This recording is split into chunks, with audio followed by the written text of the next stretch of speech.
दा दिनै जोंनि मुसलपुर समष्टिनि गासैबो आंनि इउपिपिएल दोलोनि एखे मावग्रा आंनि दोलोनि लोगोफोर ब्लक प्रेसिडेन्टनिफ्राय लानानै चेयारमेनफोर सेक्रेटारिफोर मेम्बारफोर आं गिबियावनो बिथांमोनखौ गोसो गोरबो सिंनिफ्राय आङो अननाय आरो खुलुमनायखौ बावहरदों। मानोना थांनाय 2 मास धरि बिथांमोना जि खस्थ'यै बिपिएफ दोलोनि दैनि जोंनि बे न'आव ज' जाफैनाय आंनि आबौमोनखौ आंनि आदामोनखौ रायलाय होनलाय जे फैगौ समाव जोङो ज' खामानि मावनोसै मुसलपुर समष्टिखौ समायना रमायना खालामथारनोसै गासिबनिबो गामियाव मोनफा न' बानायनायनि आंनि जि रादाय बे रादायखौ बास्तब मोगथां रूप होथारनायनि सिमांजों दिनै जों नैबे मेलाव नुजाफैदों। आं जोबोर गोसो सिंबाय नोंथांमोनखौ बरायनानै लाबाय। आरो बिटिआर सरकारनिफ्राय जिखिनि आसुनि दङ गथ'फोरनि फरायनायनि नामाव 5,000 कोटी रां होनायनि जोंनि जि मानगोनां प्रमद बर' बिथांनि जि सानथांखिजों मावनाय जि कलेजफोराव फरायग्रा गथ'फोरनो रां होनाय बे गासैबो रांफोरखौ नोंथांमोननो होगोन। आरो जायफ्रा बिराद गोरिब ना गुरनानै जायो मैगं फाननानै जायो बे आबौमोननोबो 5,000 कोटी रां आं होगोन होननानै रादाय होदों। आरो जायफोर ना बेफारिफोर दङ अमा बेफारिफोर दङ रावखौबो बिपिएफ जिएसपि बा सोरबा माबा दोलो दं होननानै सानागारा जों गासिबो अमा बेफारिफोरनोबो 5,000 कोटी होगोन होननानै आं रादाय होदों। आरो बे बाराव खमैबो जोङो 300 अमा बेफारि दाउ बेफारि ना बेफारिफोरनो साइकेल बायदिसिना जों बे बारावनो होजोबथारगोन होननानै आं दिनै नोंथांमोननो रादायबो होदों।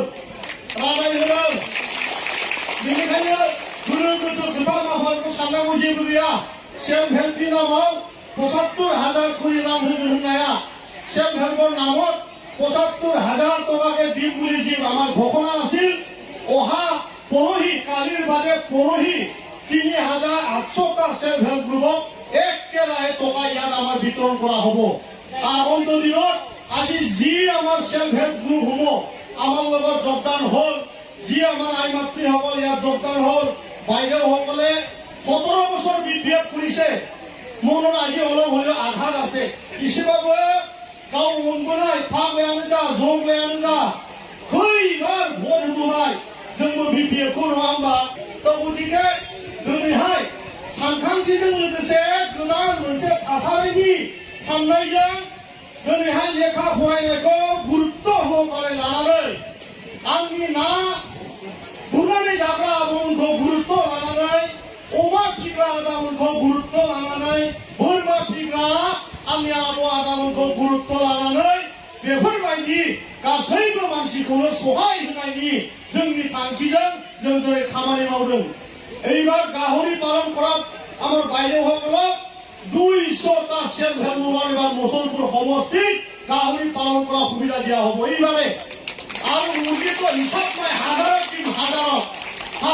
হাজাৰ মুৰ্গী আৰু ছাগলী এইবাৰ দিয়া হ'ব। কোনে কোৱা নাই খালি হাত দাঙি পেলাই মোৰ এটা আহিলে হ'ল। আজি নহয় আজি নতুনহে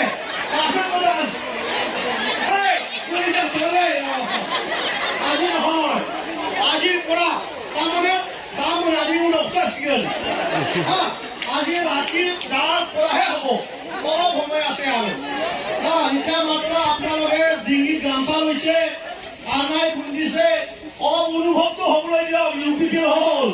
ইউপিপিএল হ'ল दिनैनिफ्राय इउपिपिएल जाबाय होननानै गोसोआव एसे सोहाबग्रो जोंनि हरसेखौ दाहाय आरो माखासेया होनलायगोन ना नोंस्रा माथो इउपिपिएल जाहैबायनो बेखौ होनजाग्रोनो नोंसोर एसे दिनैनिफ्राय होनजासिगोन ना दाहाय उनखियाबो जाहैबाय इउपिपिएल उमुखौ বোলে গ'ল ইউপিপিএল হ'ল আজি অলপ কোৱা খাই ল তাৰপিছত অহাকালিৰ পৰা আঁচনি দিয়া দায়িত্বটো মই লৈছো।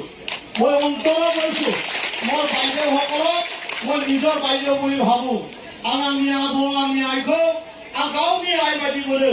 আৰু বে সমষ্টিয়া আমি সমষ্টি না বে আমি ন এই সমষ্টিটো এইটো মোৰ ঘৰ ইয়াত মই সজাগ মই দিন ৰাত মই কাম কৰি থাকোঁ মোৰ বাইদেউসকলৰ ঘৰ সজোৱা মোৰ দায়িত্ব মোৰ যি ব্যক্তিসকলে আজি মুৰ্গী পালন কৰিবলৈ ইচ্ছা গাহৰি পালন কৰিবলৈ ইচ্ছা সেই ব্যক্তিবিলাকক স্বাৱলম্বী দিয়া মোৰ দায়িত্ব গতিকে মই এই বছৰত বহুখিনি আঁচনি আমাৰ সমষ্টিত দিম বুলি মই ঠিক ঠাক কৰিছোঁ আগন্তুক দিনত সকলোৰে সুস্থ শৰীৰ আৰু ঘৰৰ শান্তিকে যাতে আমি বাস কৰিব পাৰোঁ উন্নতিৰ ফালে যাতে আমি যাব পাৰোঁ আৰু প্ৰত্যেকটা গাঁৱতে মহিলাৰ ঘৰ আমাৰ জ্যেষ্ঠসকলৰ মিটিং হোৱা ঘৰ সকলো গাঁৱতে বনোৱাৰ মই প্ৰতিশ্ৰুতি দি আজি যি আপোনালোকে বৃহৎ যোগদান কৰা এই কাৰ্যসূচী ইয়াত মই সকলোকে অন্তৰৰ পৰা মই ধন্যবাদ জ্ঞাপন কৰি মোৰ বক্তব্য এইখিনিতে মই সামৰি মাৰিছোঁ ধন্যবাদ।